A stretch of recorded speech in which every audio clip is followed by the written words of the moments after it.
성경은 어떤 선행으로도 어렵담을 받을 수 없고 오직 믿음으로만 어렵담을 받을 수 있다라고 말씀합니다. 히브리서 9장 22절에 피 흘림이 없은즉 사함이 없느니라 라고 말씀합니다. 왜 오직 피만이 죄를 살 수 있는가라고 하는 것입니다. 그것은 로마서 6장 23절에 말씀한 바와 같이 죄의 삭은 사망이기 때문입니다. 누구든지 죄를 범하면 반드시 죽음으로써 목숨으로 갚아야 합니다. 그러므로 그 어떤 선행을 많이 한다 할지라도 죄의 대가를 갚을 수 없습니다. 죄를 지은 모든 사람들은 첫째 사망과 둘째 사망에 처하게 됩니다. 첫째 사망은 육신의 죽음을 말하고 둘째 사망은 육신과 영혼의 영원한 죽음을 말합니다. 요한계시록 20장 14절에 이렇게 말씀합니다. 사망과 음부도 불못에 던져지니 이것은 둘째 사망 곧 불못이라. 둘째 사망은 불못이다 이렇게 말씀을 하고 있습니다. 이 세상에 태어난 모든 사람들은 장차 부활해서 몸과 영혼이 부활해서 불못에 던져져 영원한 고통을 받게 된다고 말씀합니다. 이것이 바로 둘째 사망이다라고 성경은 말씀하고 있습니다. 자, 이것이 바로 죄를 지은 우리 인간들의 운명입니다. 그리고 더 불행한 것은 우리 스스로는 이 비참한 운명으로부터 절대로 벗어날 수 없다는 것입니다. 그런데 우리가 이 비참한 운명으로부터 벗어날 길이 유일한 길이 있습니다. 그것은 무죄한 사람이 우리를 대신 죽는 것입니다. 그러면 우리는 죄 사함을 받을 수 있고 영원히 살 수 있습니다. 레위기 17장 14절에 이렇게 말씀합니다. 모든 생물은 그 피가 생명과 일체라. 너희는 어떤 육체 피든지 먹지 말라. 그 피를 먹는 모든 자는 끊어지리라. 하나님께서 어떤 육체 피든 그 피를 먹지 말라라고 하십니다. 이유가 뭐라고요? 피는 곧 생명이기 때문이다라고 합니다. 성경에 보면 욥기에서도 말씀하기를 생명은 하나님께 속한 것이다라고 합니다. 그래서 하나님께 속한 것을 사람이 취할 수 없다는 것입니다. 그리고 생명이 피에 있으므로 피가 죄를 속하느니라라고 말씀합니다. 자, 무지한 생명을 내어주어야만 죄인들을 살려낼 수 있습니다. 그러므로 무죄한 사람이 죽어야만 죄인의 죄를 살 수 있습니다. 피를 흘린다는 것은 곧 죽음을 말합니다. 그래서 생명은 생명으로 바꿔야 합니다. 그런데 생명으로 바꿔야 될 죄의 대가를 어떤 선행으로도 어떤 것으로도 그 대가를 지불할 수 없다는 것입니다. 레위기 17장 11절에 이렇게 말씀합니다. 육체의 생명은 피에 있음이라. 내가 이 피를 너희에게 주어 제단에 뿌려 너희 생명을 위하여 속죄하게 하였나니 생명이 피에 있으므로 피가 죄를 속하느니라. 생명이 어디 있다라고 말합니까? 피에 있다라고 합니다. 이게 이제 의학적으로도 그렇게 발견이 됐다 하더라고요. 사람에게 피가 없으면 어떻게 되죠?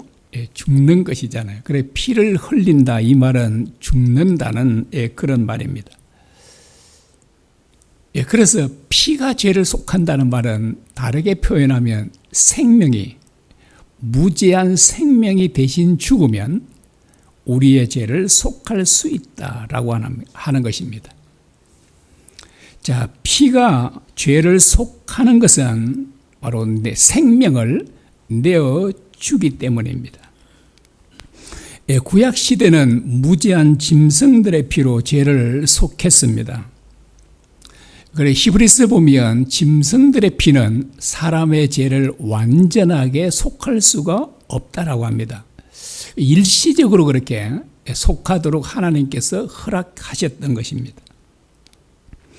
사람의 죄는 오직 무제한 사람의 피로서만 살 수 있다라고 합니다. 우리가 잘 알다시피 무죄하신 예수님께서 우리 대신 피를 흘려 죽으셨습니다. 예수님의 피는 얼마나 놀라운 피냐 하면 이 세상 모든 사람들의 죄를 다 씻고도 남음이 있습니다. 그러므로 이 세상 모든 사람들이 다 예수님을 믿고 영접한다면 이 세상 모든 사람들은 아담 때부터 이 세상 종말 때까지 이 세상에 태어난 모든 사람들은 반드시 죄 사함을 받게 된다는 그런 말입니다. 로마서 3장 22절에 이렇게 말씀합니다. 곧 예수 그리스도를 믿음으로 말미암아 모든 믿는 자에게 미치는 은이 하나님의 은이 차별이 없느니라. 하나님께서는 어떤 사람을 어렵다고 하신다고 합니까? 예수님을 믿는 사람이다라고 합니다. 사람이 어떻게 어렵다움을 받는가를 말씀하고 있죠. 율법으로가 아니라 선행으로가 아니라 믿음으로이다라고 합니다. 그러므로 누구든지 행위로서는 어렵다움을 받을 수 없고 오직 믿음으로만 어렵다움을 받을 수 있다라고 합니다. 믿음 하면 여러분 누가 생각이 나십니까? 믿음 하면 아브라함이죠. 그래서 아브라함을 믿음의 조상이라고 합니다. 믿음의 샘플 모델입니다. 우리가 어떻게 믿음 생활을 해야 되는지, 어떤 믿음을 가져야 되는지를 알려면 아브라함을 보면 됩니다. 그 로마서 4장 1절 2절에 이렇게 말씀합니다. 그런즉 육신으로 우리 조상인 아브라함이 무엇을 얻었다니요? 만일 아브라함이 행위로서 어렵다 하심을 받았으면 자랑할 것이 있었으려니와 하나님 앞에서는 없느니라 라고 합니다. 자, 아브라함은 행위로 어렵다함을 받았다고 합니까? 아니면 믿음으로 어렵다함을 받았다고 합니까? 믿음이라고 합니다. 만일 아브라함이 행위로서 어렵다함을 받았다면 하나님 앞에 자랑할 것이 많았을 것이다라고 합니다. 그러나 하나님 앞에 그 어떤 것도 자랑할 것이 없었습니다. 왜 그랬을까요? 그가 행위로 어렵다함을 받은 것이 아니라 믿음으로 어렵다함을 받았기 때문입니다.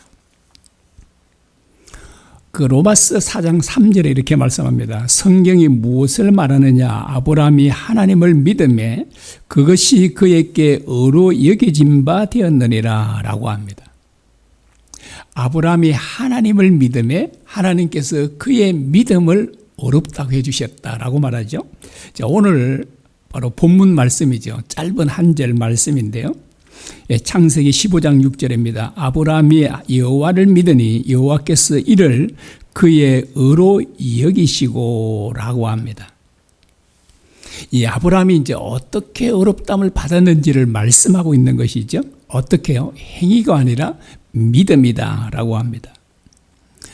구약의 성도들은 율법에 따라 할례를 받아야 하고 그리고 모든 절기들을 유월절 비롯해서 절기들을 지켜야 했습니다. 그리고 구약의 성도들은 짐승을 잡아 그 피로 제사를 드려야 했습니다. 그러나 신약의 성도들은 우리들은 율법에 따라 할례를 받지 않죠. 절기들도 지키지 않습니다. 우리 추수감사를 지키지 않습니까? 맥추감사절도 이게 그런 그 의미가 아닙니다. 구약 때는요.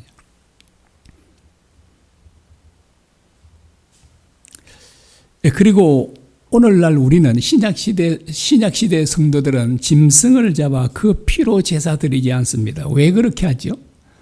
예수님께서 오셔서 그 모든 율법을 다 완성하셨기 때문입니다. 자, 그러면 구약 성도들은 율법을 지켰잖아요. 그들은 어떻게 어렵담을 받았을까요? 율법을 지켰습니까? 아니면 믿음으로입니까? 자, 신약의 성도인 우리들은 어떻게 어렵담을 받습니까?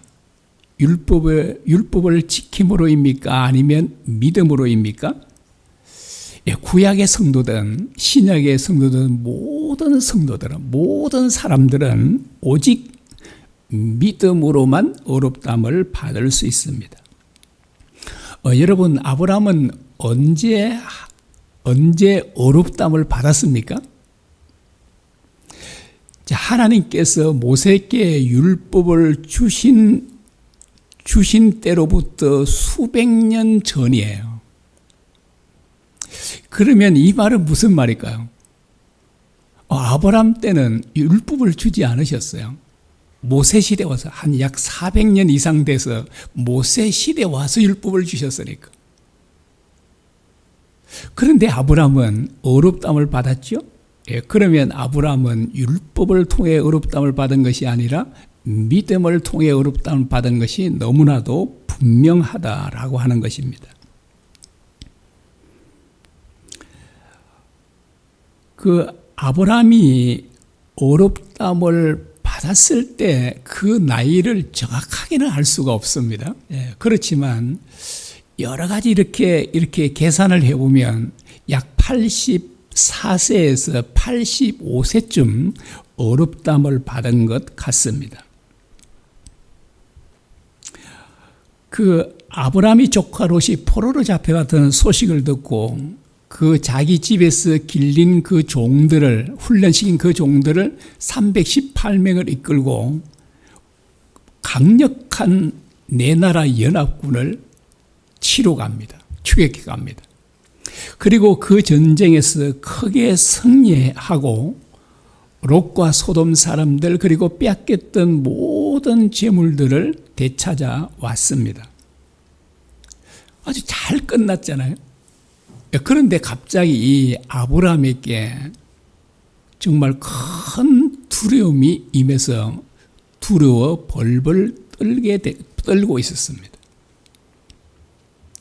왜 그렇게 아브라함이 큰 전쟁에서 그 강력한 네 나라 연합군을 완전히 이렇게 물리쳤잖아요.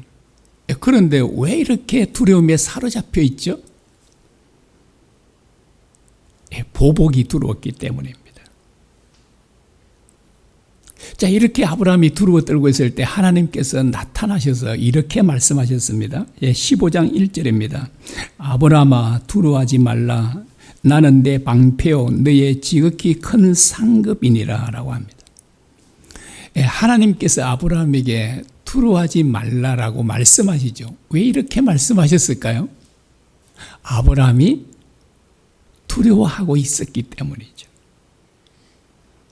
그런데 하나님께서는 그 강력한 네 나라 연합군의 왕들을 두려워할 필요가 없다라고 하십니다.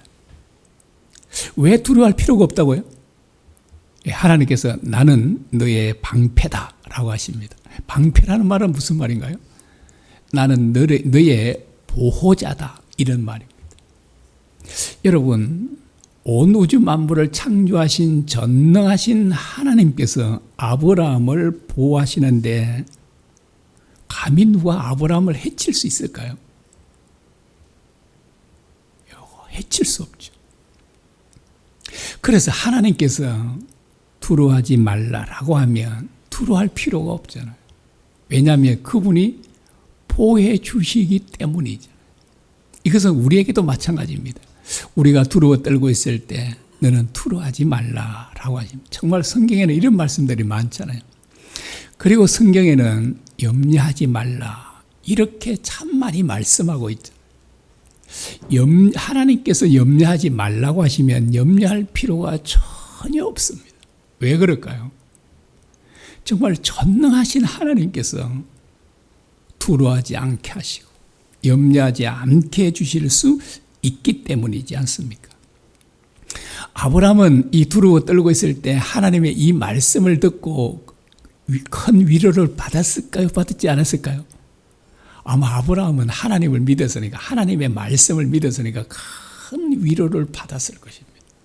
아마 그에게 막 두려움이, 그 엄습해 있던 두려움들이 그 마음에서 완전히 사라졌겠죠.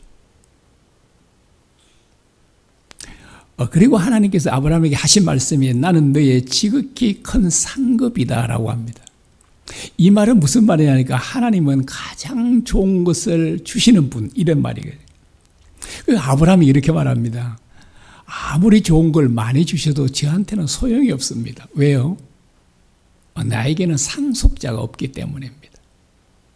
그래서 나에게는 자식이 없으므로 나의 상속자는 다메섹 사람 종인데요. 이 종은 아마 그 이삭을 결혼시키러 갔을 때 하란으로 갔던 그 종이 아닌가 싶습니다. 그 종의 그 창세기 24장에 나오는 그걸 보면 정말 아브라함이 왜 이 다메섹 엘리에셀 이 종을 자기의 상속자로 삼으려고 했는지를 알 수 있을 만큼, 그래서 순전히 제 생각입니다. 순전히 제 생각인데 아마 그 다메섹 엘리에셀 이 종은, 이 늙은 종은 아마 아브라함 믿음 못지 않았을 것이다라고 저는 생각을 합니다. 정말 훌륭한 인격을 가진 종이었습니다. 그런데 하나님께서 아브라함에게 말씀하시죠. 그는, 다메섹 엘리에셀 그 종은 너의 상속자가 아니다. 내 상속자는 내 몸에서 날 자이다 라고 하십니다. 그리고 이제 아브라함을 이제 밤에 그렇게 밖으로 이끌고 나오셨죠. 그리고 이제 하늘의 뭇별들을 세보라고 합니다. 아브라함이 그 무수하게 그렇게 하늘에 막 가득 담겨 있는 그 별들을 쳐다보고 있을 때 하나님께서 바로 하신 말씀입니다. 내 자손이 이와 같으리라 라고 하십니다. 이 말은 무슨 말인가요? 내 자손이 정말 헤아릴 수 없을 만큼 많이 내 자손들을 줄 것이다 라고 하는 말씀이죠. 그런데 놀랍게도 아브라함이 이 하나님의 말씀을 믿었다고 합니다. 그리고 그의 믿음을 보시고 하나님께서 그 믿음을 의로 여기셨다라고 합니다. 6절 다시 보겠습니다. 아브라함이 여호와를 믿으니 여호와께서 이를 그의 의로 여기시고 라고 합니다. 여러분, 오늘 본문 이 한 절만 이제 일부러 특별히 선택해서 1절부터 이렇게 6절까지 해도 되는데 이렇게 했죠. 오늘 본문의 말씀이 짧습니까? 깁니까? 정말 짧죠. 읽을 것도 없잖아요, 이게. 그런데 이 짧은 이 성경 한 구절이요, 얼마나 중요한지 모릅니다. 왜 중요할까요? 믿음으로 어렵담을 받는다는 이 진리가 이 전 성경을 관통하고 있기 때문입니다. 정말 이 말씀이 성경 전체를 꿰뚫고 있어요. 관통합니다. 이렇게 표현해도 될는지 모르지만 이 한 구절만 제대로 믿고 안다면 그 사람은 어렵담을 받을 수 있다라고 이렇게 말할 수 있어요. 그래서 구약의 성도들 아담 때부터요.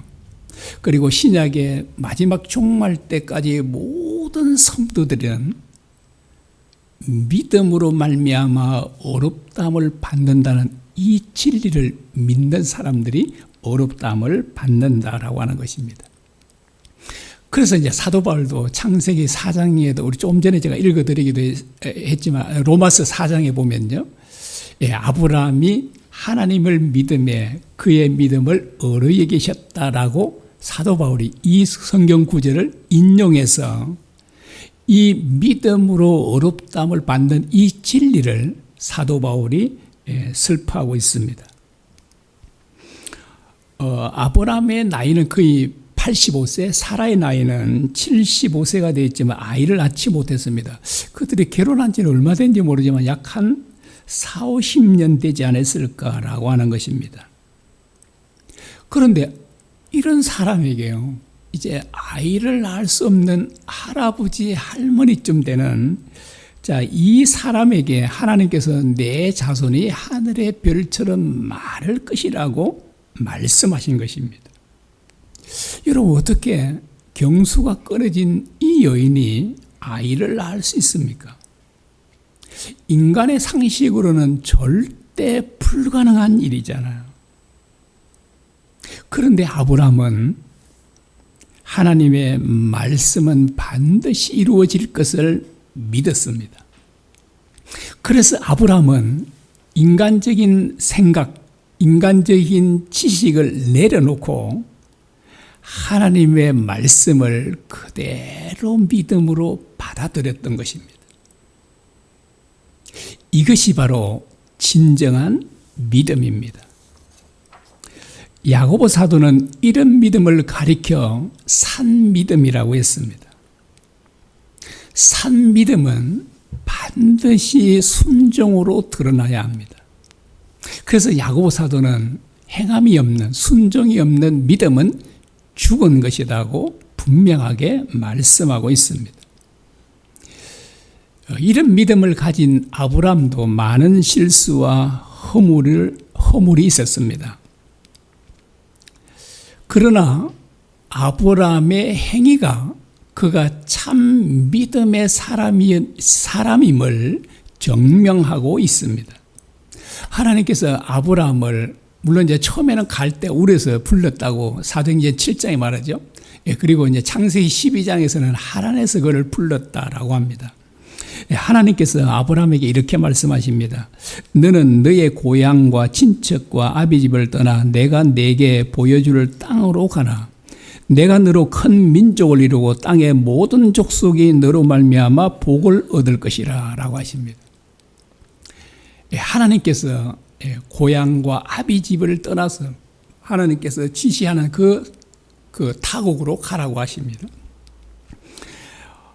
오늘날에는 그 안전이 참 잘 보장되어 있잖아요. 외국 사람들이 우리나라 와도 우리나라의 보호를 받습니다.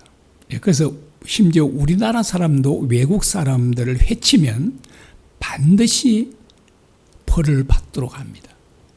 그래서 각 나라마다 우리도 미국이나 뭐 중국이나 어디든지 일본이나 자유롭게 여행할 수 있잖아요. 내가 미국에 여행 가면 죽을지도 몰라 이렇게 하고 가지 않잖아요. 그런데 그 옛날에는 안전이 보장되지 않았습니다. 그러므로 고향과 아비집을 떠나 먼 타국으로 떠난다는 것은 심지어 죽음까지도 각오해야 하는 일이었습니다. 그런데 이 아브라함은 하나님께서 말씀하신 대로 너의 고향과 아비집을 떠나 내가 지시할 땅으로 가라라고 하시는 그 말씀에 그대로 순종했다라고 합니다. 그래서 히브리서 기자는 아브라함의 행위가 곧 믿음의 행위였다라고 말합니다. 히브리서 11장 8절입니다. 믿음으로 아브라함은 부르심을 받았을 때 순종하여 장래 유업으로 받을 땅에 나아갈새 갈 바를 알지 못하고 나아갔으며 라고 합니다. 자, 히브리서 11장 이 8절에 아주 중요한 것을 두 단어가 나오는데 어떤 단어인가요? 믿음으로 아브라함은 부르심을 받았을 때 순종하여라고 말합니다. 자, 아브라함은 어떻게 했다고요? 믿음으로 하나님의 그 말씀을 하나님을 믿음으로 어떻게 했다고요? 순종했다라고 합니다. 자, 어떤 믿음이 참 믿음이라고요? 순종이 있는 믿음이에요. 순종이 없는 믿음은 어떤 믿음일까요? 참 믿음일 수가 없는 것입니다. 그래서 히브리서 11장 8절은 참 우리에게 중요한 것을 가르쳐주고 있습니다. 진짜 믿음이 뭔가? 그것은 순종이다라고 합니다. 그래서 믿음과 순종은 다른 말이 아니라 동의어라 그러잖아요. 그래서 요한복음 3장 36절에 그렇게 말합니다. 아들을 믿는 자는 영생이 있고 라고 하잖아요. 그 다음에 이제 그 뒤에 가면 어떻게 해야 돼요? 아들을 믿지 않는 자는 영생이 없고 이렇게 해야 되잖아요. 그런데 그 뒤에는 뭐라고 하냐니까 이렇게 말합니다. 아들에게 순종하지 않는 자에게는 영생을 보지도 못하고 하나님의 진노가 그 위에 머물러 있느니라. 그래서 아들을 믿는다는 것과 아들에게 순종한다는 것은 똑같은 말임을 알 수 있습니다. 자, 히브리서 기자도 이걸 말한 거죠. 믿음으로 아브라함은 부르심을 받았을 때 순종하여 자, 갈 바를 알지 못하고 나아갔다라고 그렇게 말합니다. 만일 아브라함에게 하나님에 대한 믿음이 없었다면 어땠을까요? 하나님의 말씀에 순종할 수 없었겠죠. 지금 이제 안정적으로 살고 있는 이 고향을 떠날 필요가 없잖아요. 안정도 보장되지 않는데 갈 필요가 없지 않습니까? 자, 이와 같이 믿음은 반드시 순종을 동반합니다. 행함이 없는 믿음, 순종이 없는 믿음은 산 믿음일 수가 없습니다. 우리 시대뿐 아니라요. 어느 시대를 물러나고 참 너무나 많은 사람들이 하나님을 믿는다고 하면서도 자기 뜻대로 사는 사람들이 참으로 많습니다. 예수님 당시도 그랬고 지금 오늘날도 그렇습니다. 오늘날도 예수님을 믿는다고 하는 사람들은 많잖아요. 그런데 예수님의 뜻대로 사는 사람들은 심히 적습니다. 그래서 주님께서 말씀하기를 좁은 문으로 들어가라.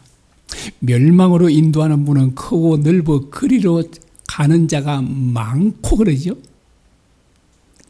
좁은 문과 좁은 길로 가는 사람들은 심히 적다고 합니다. 그런데 그 길이 어떤 길이라고요? 생명의 길이다라고 합니다. 자, 어떤 사람이 넓은 길로 간다고요? 어떤 사람이 넓은 문으로?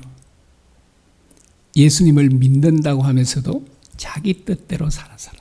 이 사람들은 넓은 길로 가는 사람. 그리고 예수님을 믿고 또한 그분의 뜻을 쫓아 살아가는 사람들은 좁은 문, 좁은 길로 가는 사람입니다. 그 사람들에게 생명이 있다라고. 그래서 주님께서 말씀하시죠. 나더러 주여 주여 한다고 다 천국에 들어가는 것이 아니다. 다만 하늘에 계신 내 아버지의 뜻대로 행하는 자라에 들어가리라. 지금 앞에 목사님 행위로는 어렵다함을 받지 못한다고 했지 않습니까? 그런데 또 뭘 하나님의 뜻을 행해야 된다고 합니까? 제가 말했나요? 내가 그걸 마태복음 7장 21절 말씀 제가 말했으면 아마 사람들은 저보다 나보고 이단이라 그랬을 거죠. 제가 말했습니까? 아니잖아요. 주님께서 말씀하신 말씀이죠. 주의 주의는 뭐예요? 예수님을 믿는다는 거잖아요. 예. 주의 주여 한다는 것은요. 그래서 예수님을 믿는다고 하는 사람들은 많지만 그 사람들이 다 천국 들어가는 것은 아니다. 그래서 제가 참 많이 염려하고 걱정하는 바가 이것입니다. 저는 주님의 말씀이 자주 틀리면 얼마나 좋겠어요. 주님 말씀대로 안 될 테니까. 그런데 주님 말씀을 어떻게 해요? 1.1핵도 없어지 하고 반드시 그대로 이루어질 겁니다.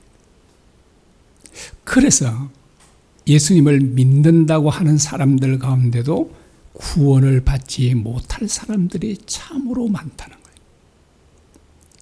이게 제게는 막 너무나도 큰 숙제예요. 그래서 제가 이 말씀을 얼마나 많이 전하는지 모르잖아요. 왜 주님은 믿음으로 구원을 받는다라고 하지 않고 믿으면 다 구원받는다 하지 않으시고 하나님의 뜻대로 행하는 자라야 천국에 들어갈 수 있다고 말씀하셨을까요? 예, 좀 전에 제가 다 답을 말씀드렸습니다.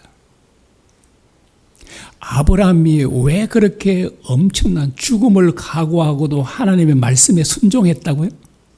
하나님을 진짜로 믿었기 때문에. 하나님을 진짜로 믿는 사람은 당연히 하나님의 뜻을 쫓아 삽니다. 그 사람에게는 너는 네 뜻대로 살아라 이렇게 네 맘대로 살아라 해도 절대로 그렇게 살 수가 없어요. 왜? 하나님이 진짜 믿어지니까. 그래서 하나님의 뜻대로 살지 않는 사람은 어떤 사람일까요? 야고보 사도가 말한 걸 빌리면 죽은 믿음을 가졌기 때문에. 참 믿음이 아니기 때문에 순종이 안 하는 거죠. 참 믿음은 반드시 순종을 동반하게 되는 것입니다.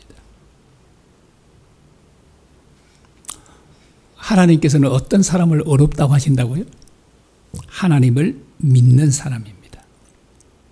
하나님께서 약속하신 말씀을 반드시 이루시는 하나님. 자, 이런 하나님을 믿은 사람이 아브라함이에요. 내 자손이 하늘의 별과 같을 것이다. 그런데 아브라함이 지금 아이를 낳을 수 없잖아요. 불가능한 일이거든요. 인간의 그 생각, 인간의 지식으로 불가능하잖아요. 그런데 인간의 모든 생각과 지식을 내려놓고 하나님의 말씀은 반드시 나에게 이루어질 것이라고 믿는 겁니다. 그래서 하나님께서 의로 여기셨다. 여러분, 이런 믿음을 가진 사람이 하나님의 뜻을 쫓아 살지 않을까요? 당연히 살겠죠.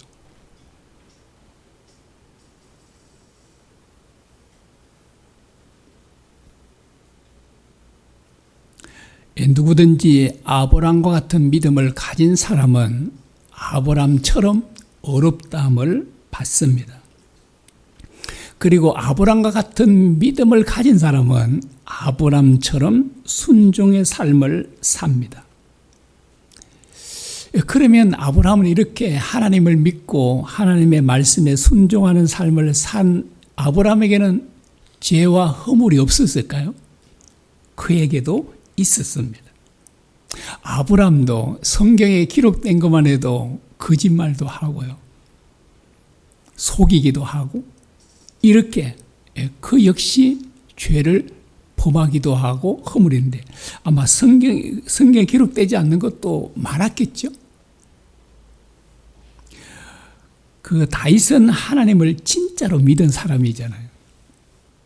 하나님을 진짜로 믿은 다윗도 큰 죄를 범했지 않습니까? 간음죄와 살인죄까지도 범합니다. 그런데 하나님을 믿는 사람은 어떠하냐 하니까요. 하나님을 믿는 사람들은 죄 가운데 계속 머물러 있지 않습니다.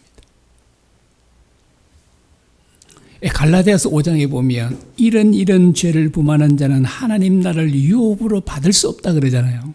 그런데 그 죄를 한 번 나는 범했어요. 그러면 유업으로 받지 못하다. 이러면 세상에 어떤 사람이 구원을 얻겠습니까? 우리도 다윗처럼 간음죄도 살인죄도 어떤 죄도 지을 수 있죠. 주님께서는 말씀하시기를 실제로 간음하거나 살인하지 않아도 마음으로만 음욕을 품어도 간음죄를 지은 것이고 형제를 미워하는 마음만 가지도 살인한 것이다라고 하죠. 그런데 우리가 정말 하나님이 믿어지면 연약해서 죄를 지을 수는 있지만 그러나 그 죄 가운데 계속 머물러 있지는 않습니다. 여러분 다윗이 어땠을까요? 당연히 회개한 것입니다. 죄로부터 돌이킵니다. 예를 들어서 그냥 한 예입니다만 만약에 다윗이 계속 죄 가운데 머물고 돌이키지 않았다면 어땠을까요? 저는 구원받지 못했다고 봅니다. 갈라디아서 5장에 말씀하잖아요. 이런 죄를 범한 자는 하나님 나라를 유업으로 받을 수 없다라고 합니다. 그런데 하나님을 믿고 하나님의 백성들, 하나님의 자녀들은 결코 그런 삶을 살지 않게 돼요. 하나님을 믿는데. 그러니까 연약해서 죄를 범했지만 다시 돌이키게 되는 것이. 그러므로 하나님이 믿는 게 중요한 것이. 여기도 우리 부부들도 이렇게 있잖아요. 여러분은 부부 싸움을 하십니까? 안 하십니까? 큰 소리 치면서 막 그냥. 우리 외손 손자가 왔었는데 저하고 이제 지 사람하고 뭘 조금 또 먹어라 약간 좀 큰 소리로 먹어야 돼 안 먹어야 돼 이러자니까 할머니 할아버지 냈네 그러든가 막 이렇게 자꾸 그 말하는 거예요. 이제. 그래 싸우는 줄 아는가 봐요. 전혀 그렇지 않아요. 우리 아내하고 이렇게 잘 지내는 건데. 여러분 부부간에 싸울 수가 없는 일이잖아요. 물론 또 때로 우리 연약해서 싸울 수도 있지만 정말 만왕의 왕이신 지극히 높으신 주님이 나와 함께 하시고 우리 가정에 함께 있다는 것이 진짜로 믿어지면 다툴 수 있을까요? 감히 그렇게 할 수 없어요. 안 믿어지니까. 막 남편은 남편대로 아내는 아내대로 막 서로 앉으려고 서로 하나님 되려고 싸우는 거잖아요. 서로. 진짜 하나님이 믿어지면 나와 함께 하신 주님이 믿어지면 그렇게 살 수가 없는 거죠. 그래서 우리와 함께 하신 주님이 믿어지는 게 중요하잖아요. 어떻게 믿어지는가요? 제가 경험을 해보면 우리도 많이 나누었지만 끊임없이 우리의 믿음의 주이시고 믿음의 완성자이신 우리의 믿음을 완성해 주실 주님을 계속 생각하고 바라보는 거예요. 제가 진짜 이걸 하고 제가 이렇게 표현해도 되는지 모르지만 수지 맞은 거잖아요. 정말 그렇습니다. 제가 이전의 삶과 완전히 달라져 있었거든요. 전에도 자주 말씀드리죠. 죄를 이기지 못한 삶을 살았던 제가 목사지만 죄를 이길 수 있는 삶이 가능하게 되었다는 게 얼마나 진짜 행복하겠어요. 그래서 제가 얼마나 자유하고 얼마나 정말 행복한지 모릅니다.